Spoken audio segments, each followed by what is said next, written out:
안녕하세요. 오늘 저희는 정말 잘 알려져 있으면서도 곱씹을수록 새로운 의미가 보이는 세 가지 비유. 네, 그 열처녀, 달란트, 그리고 양과 염소 이야기를 함께 좀 깊이 살펴보려 합니다. 네, 맞습니다. 이 이야기들은 마태복음 25장에 연달아 나오죠. 그렇죠. 흔히 준비성, 책임감, 또 이웃사랑 이런 가르침으로 이해되는데 과연 이게 전부일까요? 어쩌면 우리가 놓치고 있는 더 날카로운 통찰이 숨어 있을지도 모른다는 생각이 들어요. 자, 한번 제대로 탐구해보죠. 네, 맞아요. 이 세 비유가 한 묶음으로 제시된다는 점, 이게 중요합니다. 마치 하나의 큰 그림을 이루는 조각들 같다고 할까요? 미래의 어떤 결정적인 순간을 앞두고 우리가 어떤 자세로 현재를 살아야 하는지 이걸 좀 다각적으로 보여주는 것 같아요. 오늘은 각 비유의 그 표면적인 교훈 너머에 있는 그 속에 담긴 더 깊은 함의, 그리고 우리에게 던지는 질문들, 이런 것들을 좀 파헤쳐보겠습니다. 좋습니다. 그럼 첫 번째, 열처녀 비유부터 시작해볼까요? 천국이 신랑을 기다리는 열처녀와 같다고 시작하는데 다섯은 슬기롭고 다섯은 미련했다. 이 설정부터가 흥미로워요. 딱 절반이잖아요. 절반은 준비됐고 절반은 아니다. 그렇죠. 슬기로운 처녀들은 등하고 기름을 여분으로 준비했고, 네, 근데 미련한 처녀들은 그냥 등만. 기름은 안 챙겼죠. 맞아요. 그런데 신랑이 더디 오는 거예요. 예상보다 늦게. 그렇죠. 그래서 다들 졸다가 한밤중에 신랑이 왔다. 이 외침을 듣고 깨어나죠. 바로 거기서 문제가 생기는 거죠. 미련 처녀들 등불이 막 꺼져가고 있었던 거예요. 네, 그래서 이제 슬기로운 처녀들한테 기름 좀 나눠달라 이렇게 부탁을 하죠. 근데 그 대답이 어떻게 보면 좀 차갑게 느껴질 수 있어요. 우리와 너희 쓰게 다 부족할까 하노니 차라리 파는 자들에게 가서 너희 쓸 것을 사라. 이렇게 말하잖아요. 바로 그 지점이에요. 저도 읽을 때마다 좀 매정하게 들리기도 하고 아니 위급한 상황인데 좀 나눠주면 안 되나? 이런 생각 들거든요. 네네. 이걸 단순히 그냥 이기심 이렇게 봐야 할까요? 아니면 좀 다른 해석이 있을까요? 저는 이 거절이 이 비유의 핵심적인 통찰 중 하나라고 봅니다. 여기서 기름을 상징하는 게 뭘까 생각해 보면요. 아마 영적인 준비 상태, 아니면 내면의 어떤 신실함, 혹은 그 결정적인 순간에 꼭 필요한 어떤 본질적인 자질, 이런 거라고 한다면요. 그건 본질적으로 빌려주거나 남에게 넘겨줄 수 없는 종류의 것이라는 걸 보여주는 거죠. 마치 시험 공부를 누가 대신해줄 수 없는 것처럼요. 인격이라든지 믿음이라든지 아니면 그 순간에 필요한 그 준비 상태는 남이 대신 채워줄 수 없다. 이런 좀 냉혹한 현실을 드러내는 게 아닐까 싶어요. 그렇게 보니까 완전히 다르게 들리네요. 단순히 일색한 게 아니군요. 본질적으로 나눌 수 없는 종류의 준비물이다. 그렇죠. 결국 기름을 사러 간 사이에 신랑은 도착하고 문은 닫혀버리죠. 뒤늦게 온 미련한 처녀들이 주여 주여 열어주소서 외쳐도 신랑의 대답은 정말 단호하죠. 내가 너희를 알지 못하노라. 네, 무섭기까지 해요. 이 비유는 그래서 마지막 구절, 그런즉 깨어있으라. 너희는 그 날과 그때를 알지 못하느니라. 이걸로 딱 마무리되잖아요. 여기서 깨어있다는 게 단순히 잠 안 잔다는 뜻을 넘어서는 거죠. 예측 불가능한 미래의 어떤 중요한 순간을 위해서 항상 내적으로 준비된 상태를 유지해라. 이런 경고고요. 그리고 그 준비는 아까 말씀드린 것처럼 누구도 대신해 줄 수 없다. 오롯이 자신의 몫이다. 이걸 강조하는 것 같아요. 네. 여러분께서도 나는 과연 그 나눌 수 없는 종류의 준비, 즉 내면의 기름을 잘 채우고 있는가 한번 자문해 보시면 좋겠습니다. 준비의 개인적인 책임.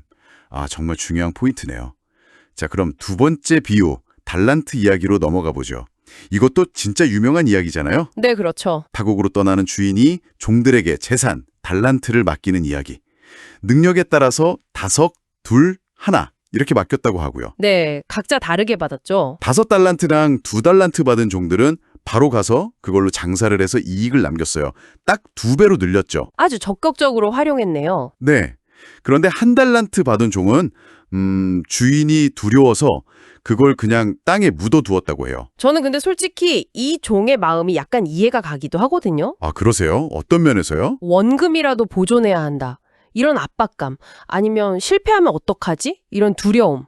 충분히 그럴 수 있지 않을까요? 네, 뭐 충분히 공감할 수 있는 감정이죠. 그럴 수 있습니다. 하지만 이 비유는 그 두려움의 결과에 초점을 맞추는 것 같아요. 주인이 돌아와서 이제 결산을 할 때 이익을 남긴 종들한테는 잘했다, 착하고 충성된 종아 막 칭찬하고 더 큰 상을 주잖아요. 그렇죠.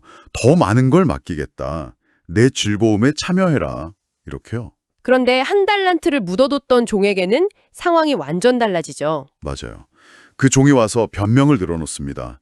주인님, 당신은 워낙 굳은 사람이라서 심지 않는 데서 거두고 그래서 제가 두려워서 그냥 땅에 감춰뒀습니다. 약간 주인 탓하는 것처럼 들리기도 해요. 네, 맞아요. 근데 여기서 주인의 반응이 아주 중요합니다. 주인은 그 변명을 그대로 받아서 반박하죠. 악하고 게으른 종아, 네가 진짜 나를 그렇게 무서운 사람으로 알았다면 차라리 내 돈을 은행에라도 맡겨서 이자라도 받게 했어야 하는 거 아니냐? 아, 즉, 주인이 두려워서 아무것도 안 했다는 건 변명이 될 수 없다 이겁니다.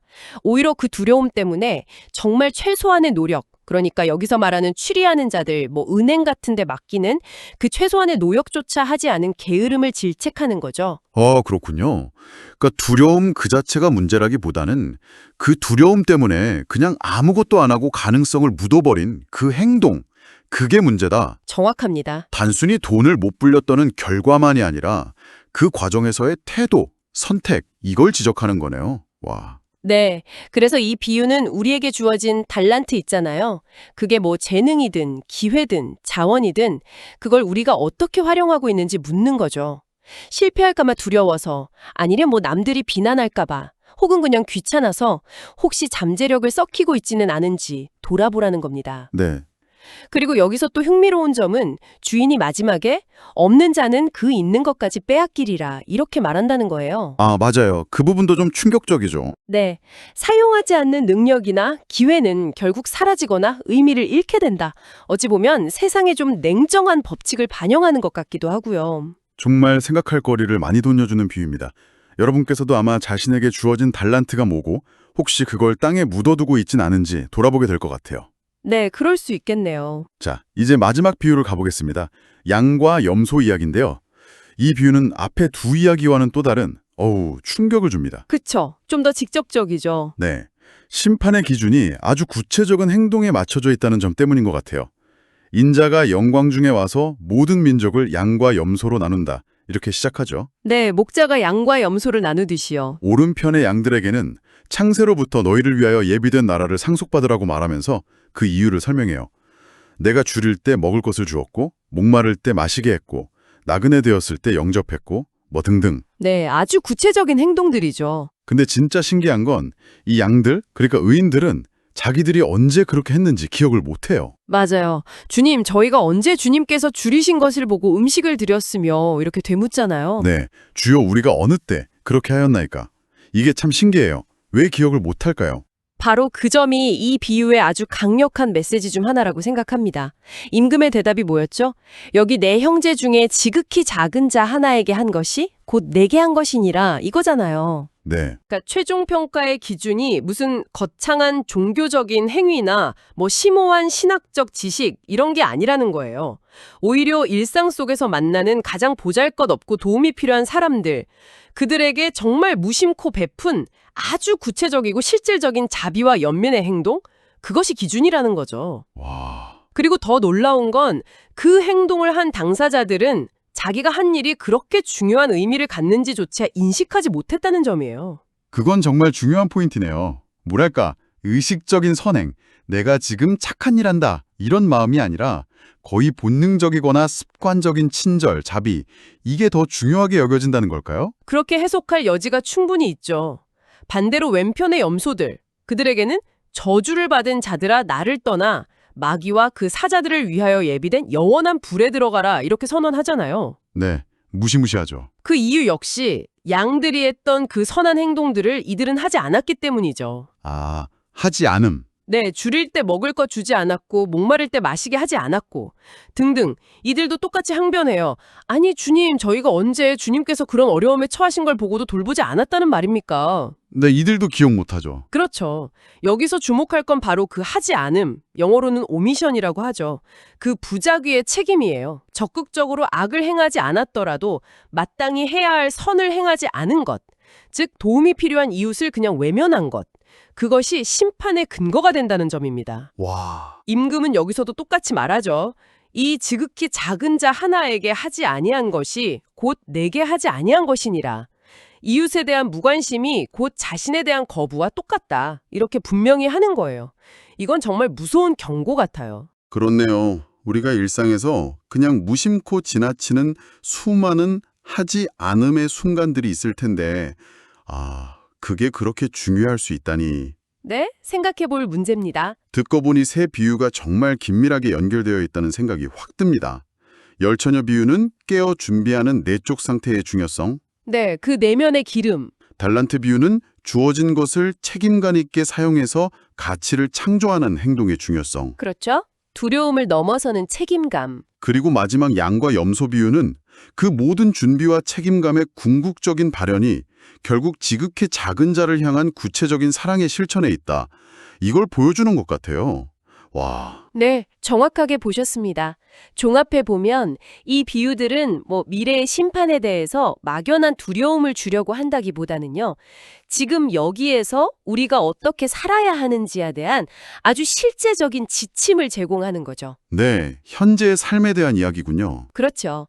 언제 올지 모르는 그 순간을 대비하는 깨어있음. 이게 열처녀 이야기고요. 맡겨진 잠재력을 두려움 없이 발휘하는 책임감 있는 청지기 정신. 이게 달란트 이야기.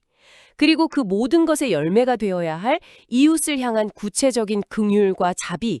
이게 양과 염소 이야기. 이 세 가지가 정말 유기적으로 연결돼서 우리 삶을 평가하는 기준이 된다는 거죠. 특히 양과 염소 비유에서 의인이나 저주받은 자들 모두 자기들 행동 혹은 행동하지 않음의 의미를 제대로 인식하지 못했다는 점이 계속 마음에 남아요. 네, 그 부분이 참 인상적이죠. 이게 혹시 우리가 의식하지 못하는 사이에 행하는 작은 친절이나 무관심이 우리가 생각하는 것보다 훨씬 더 큰 무게를 가질 수 있다? 이런 뜻일까요? 그럴 수 있습니다. 어쩌면 이 비유들은 우리의 어떤 의도보다는 우리의 존재 자체, 그러니까 우리가 어떤 사람으로 살아가고 있는지를 보여주는 그 무의식적이고 반복적인 행동 패턴, 그게 더 중요할 수 있음을 시사하는 것 같아요. 존재 자체. 네. 거창하게 막 선언하는 신념보다 그냥 일상에서 도움이 필요한 사람 앞에서 우리가 자연스럽게 어떻게 반응하는가, 그게 우리의 진짜 모습을 드러낸다는 거죠. 그렇군요. 이것은 여러분께서 자신의 삶을 돌아볼 때 아주 흥미로운 관점을 제공할 수 있다고 생각합니다. 네, 오늘 정말 많은 생각을 하게 됩니다. 이 오래된 이야기들이 오늘날 우리에게도 이렇게 생생하게 말을 걸어올 수 있다는 게 참 놀랍네요. 그렇죠. 고전의 힘이죠. 저희와 함께 이 깊은 탐구에 참여해 주셔서 감사합니다, 여러분. 이 이야기들이 여러분의 삶에 작지만 의미 있는 질문들을 던졌기를 바랍니다. 네. 마지막으로 여러분께서 혼자 한번 곱씹어 보실 만한 질문 하나를 던져드리고 싶습니다. 네, 좋습니다. 양과 염소 비유에 따르면 우리는 지극히 작은 자들 안에서 왕을 만날 수도 있고 혹은 외면할 수도 있습니다. 만약 우리가 일상에서 마주치는 도움이 필요한 이웃, 소외된 사람들, 때로는 좀 불편하게 느껴지는 그런 타인들 속에서요. 우리가 섬겨야 할 어떤 신성한 존재의 얼굴을 아주 희미하게나마 발견할 수 있다면 네, 우리의 만남의 방식, 우리의 우선순위, 그리고 우리가 시간을 사용하는 방식은 과연 어떻게 달라질 수 있을까요? 이 질문을 잠시 마음에 풀어보는 것만으로도 오늘 하루가 조금은 다른 의미로 다가올 수 있지 않을까 한번 생각해 봅니다.